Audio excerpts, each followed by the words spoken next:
Bhubaneswar Kumar 2027 world cup வந்து டிசர்விங்கான கேண்டிடேட்டா அப்படின்னு வந்து நீங்க என்ன நினைக்கிறீங்கன்றது கமெண்ட்ல விட்டு போங்க. பட் அதுக்கு முன்னாடி என்னோட ஒப்பீனியன் நான் சொல்லிடுறேன். So Bhuvi is 36 almost fag end of his கரியர்ல இருக்காரு. அண்ட் இன்னொரு 2-3 இயர்ஸ்ல he will probably retire even from the IPL.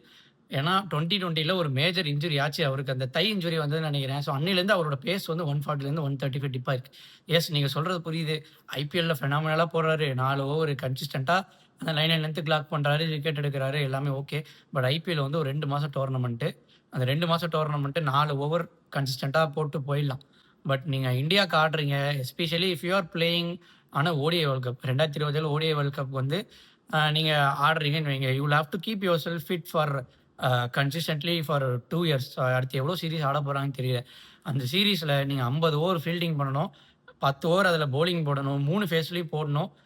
New ball, semi new ball, old ball. So அப்படிங்கும்போது டெஃபினெட்லி உங்களுக்கு 5 ஓவர் ஸ்பெல்லு கன்சிஸ்டண்ட்டாக போடுற அந்த ஒரு சுச்சுவேஷன் வரும். ஐபிஎல்ல நீ கன்சிஸ்டண்ட்டாக 3 ஓவர் ஒரு ஸ்பெல்ல போடலாம். பட் 5 ஓவர் நீங்கள் ஒரு ஸ்பெல்ல போட்டு 50 ஓவர் ஃபீல்டிங் நின்று டெஃபினெட்லி 37 வயசுலேருந்து உங்களுக்கு அந்த ஃபாஸ்ட் பவுலராக இருந்துட்டு ஃபிட்னஸ் வந்து கம்மியாகறதுக்கான வாய்ப்புகள் ஏராளமாக இருக்குது. அதுவும் நீங்கள் 133 தான் போடுறீங்க. அண்ட் 4வது ஓவரில் பேஸ் வந்து 126, 127 டிப் ஆயிருது. அப்படிங்கும்போது ரொம்ப கஷ்டம். ஸோ இது ஒரு பக்கம் இருக்கட்டும். இன்னொரு பக்கம் வந்து புவனேஸ்வர் குமார் கடைசியாக விஜய் ஹசாரே டோர்னமெண்ட் ஆடி அந்த 50 ஓவர் கப் ஆடி 2023 டிசம்பர் 5, 2022ல இந்தியாவுக்கு லாஸ்ட் ஓடிஐ மேட்ச் வந்து ஆடிருக்காரு.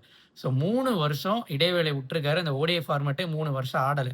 நீங்கள் இப்போ வந்து சடன்லி ஒரு வருஷம் ஃபிட்னஸ் மெயின்டைன் பண்ணிட்டு அடுத்த கன்சிஸ்டண்ட்டாக சீரிஸ் ஆடி வேர்ல்டு கப்புக்கு வந்து ப்ரிப்பேர் பண்ண சொல்கிறீங்க. ஸோ பாவம், it will take a lot of toll on his body. அவரோட எஃபெக்டிவ்னஸும் குறையறதுக்கான வாய்ப்புகள் ஏராளமாக இருக்குது. அண்ட் அவரே மேக்கப் பண்ணிட்டாருன்னு நினைக்கிறேன். நான் வந்து T20 மட்டும்தான் ஆட போகிறேன்னு.